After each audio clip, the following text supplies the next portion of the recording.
ठीक है, आप पलपा चले जाओ नेपाल, वहां पे भैरव है, उनको बलि लगती है। और वहां का बलि का नियम, पलपा भैरव के जो भैरव हैं जो, वहां का बलि का नियम अगर मैं आपको बताऊं, अगर वहां पे जैसे कोई भक्त गया है, ठीक है, अगर पूरे भक्त गया है, बलि दे दी उसने, ठीक है, तो ठीक है। अगर कोई मंदिर में सुबह से लेकर शाम तक कोई भक्त नहीं आया, बलि नहीं चढ़ी है, तो पंडित अपने हाथ से, जो वहां का भट्ट है, अपने हाथ से एक बलि रोज चढ़ाएगा। किसकी? जानवरों की? हाँ, बकरे की चढ़ानी कंपलसरी है। इंसानों की भी बलि दी जाती थी कहीं पे? ये वो दौर था, वो समय था, चला गया है ना। दी जाती थी। देवी काली ही गुरु गोरखनाथ जी ने किलित किया था, गोरख काली तभी कहलाई थी माई। क्या जिनकी बलि दी जाती थी वो मरने के बाद प्रेत नहीं बनते थे क्या? देखिए, कई जो बलि दी जाती थी ना, कभी वो प्रेत नहीं बनता है, वो माँ को स्वीकार हो जाता है। बात को समझ रहे हो? आत्मा है, शरीर है, शरीर मलमूत्र का घर है, इससे ज्यादा कुछ नहीं है, ठीक है।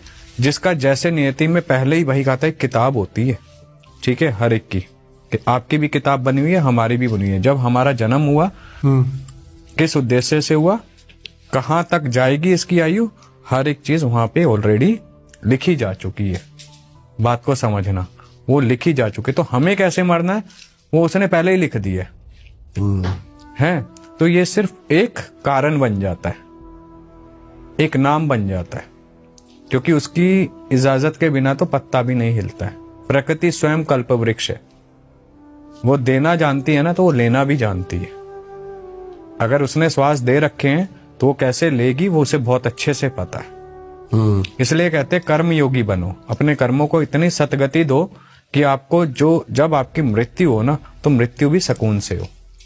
नहीं तो मृत्यु अगर दर्दनाक होती है ना, तो इंसान मृत्यु। मेरे मन में एक सवाल आया गुरुजी। हाँ, जो महादेव नरमुंड लगाते हैं 108। हाँ, ठीक है, ठीक है, उन्हीं के सारे जन्म है, वो उन्हीं के सारे जन्म है, ठीक है। हर एक के पीछे ना कोई उद्देश्य होता है। माता सती आई, माता सती ने महादेव को पाया, लेकिन दक्ष प्रजापति के अपमान के बाद माता सती ने अपना देह त्यागा। लोग ऐसा मानते हैं। माता सती ने तो वो तो परा आदि शक्ति थी, ठीक है, उन्होंने अपनी प्रति छाया को त्यागा।